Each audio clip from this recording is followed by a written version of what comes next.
Why, hello. Welcome back to City Skylines 2. My name is Dava. We're currently working in the city of Bay Ridge. Through today's video, we'll be making an entirely new area, or rather a new medium density city located in the northern side of the entire city of Bay Ridge. It'll be placed above the yard on a few little slopes and hills. So we're going to draw the grid around that. Now, with that being said, let's get to our location. We'll be starting with a nice little interchange building and then building the grid off of how I think it would look in this area, or how I think it should be organized a little bit better in this area. So, see you there. Now, where we last left off was the area down towards here. I never gave it a name, but it doesn't really need one. It can always come in the future. We built this little UK suburban area down here before. Now we're going to start working our way further down south towards this empty lot down here. There are some new things, as you can see. We have a port. I was working on this one during stream. So this one's an entire yard for freight, as well as the nuclear plant that's been here since day one. We will continue down here. I just want to construct a grid, most likely, with different highway connections. Now, the problem with this connection here is that it's very close to the point where it comes down from the bridge. This will be a little bit of a tricky interchange because further back there's two highways. So once they merge, I have to put a little split lane right before to make an exit into this lower city grid portion, as well as one portion up here. And a connection as well, which would be a lot more trickier. I could have one further up north, but that's a whole different area, so I'll probably get to that later.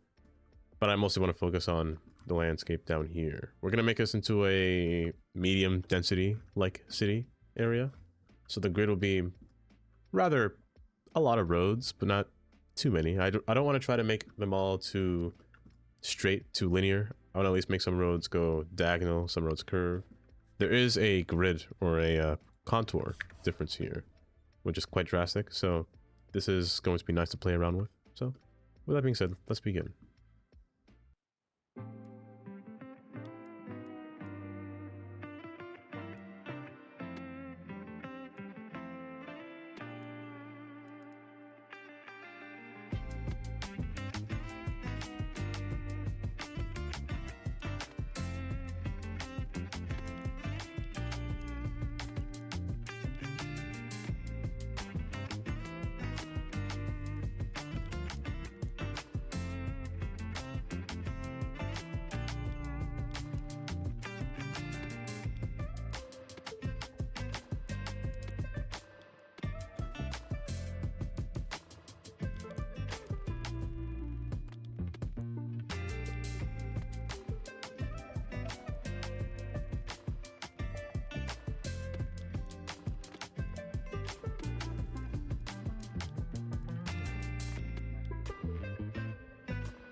So here marks the end of phase 1, where we have the highway connected. The 2 different highways connected on their off ramps and onto ramps. Now, I will say that there will be future provisions for possibly this road to go further onto this island over here, but for now, it can stay like that. It can be upgraded on later. There are other roads, mainly within the city, that house these highways to go through, or highway ramps to go through, to meet onto the 2 main roads, which is the upper level and lower level of the city. The Shore River Road will be connected to the southern side and connect all the way down, be like a little off-ramp, or off-side road to the main road above, which will connect to this road, and then further connect to this road, going all the way down to this road over here, Amity Highway. So that'll be the Shore Road, whose name will probably change to Shore Avenue. Now we must begin phase 2. Phase 2 will be comprised of a large park, as well as the surrounding blocks or neighborhoods will be placed further above. Now I will say one thing, there will be a freight train service delivered straight through within the city. It'll most likely have arrow crossings, possibly have at grade or in a trench. We'll see how it goes through. Most likely at grade above here and a bridge across through here and curve around. It will be going across to the waterfronts along the other side. So take care.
So completing the end of phase 2 here, we have the complete road or city layout we have here. So I'll go over a brief example of how it's going to run. We have our main road over here called Madison Highway coming across and running down into the Central Avenue, which then divides into, again, upper and lower. The upper level will host most of the downtown area, specifically this quadrant over here. The lower level will have more of the lower density residential, and same going further back, having more medium to low residential buildings. The core road passing through here, Mill Street, diverging onto Elizabeth, and Elizabeth itself going from the upper level to the lower level. So what's happening here is that there is a hillside here. This will be the boundary line, or the boundary between the actual city portion and the rural area. So the main city will just remain up here. Nothing will be down here but just some simple trees. Hence how this grid works. Commercial fronts will be alongside this road and alongside this road with some subtle housing, with some mixed-use housing as well alongside here. Using the new modern architecture and urban promenades buildings, you can be placed alongside this entire corridor. The park will be substantiated all across this area down here, and the train will pass through the park. At grade, I could have put this train at above grade or below grade, but it seemed plausible just to put it at grade. The trains passing through here won't be anything, like, wouldn't be too many things. It's just a singular track, so probably one train at a time, most likely, passing all the way across through here. And that's the entire plan of how I created the city. It's more or less a certain roads do what they do. I didn't want to have too many straight grids, at least have some curves passing through this area to match contours, as we could see right through here. I didn't want to destroy the contours too much. I did touch it a bit, but not too much. So I want to keep the area isolated how it is up here, through down here. Match the road at the top to curve around the mountain while the highway passes between it. And that's about it. That's basically how the city will look. The next time you see this area, it will most likely be decorated. Now I'll go through the process of how I went through that as well, but that'll most likely take place on stream. It's been a nice little thing to sit down and build a grid. I don't get to do that really often, because usually with grids, I just draw the roads and place them how I see fit, where the roads will go into one another. But actually sitting down and making it in one spot is a nice turn of events. Nice change of events. So yes, thank you for stopping by. I appreciate it. And with that being said, take care everybody. Bye bye.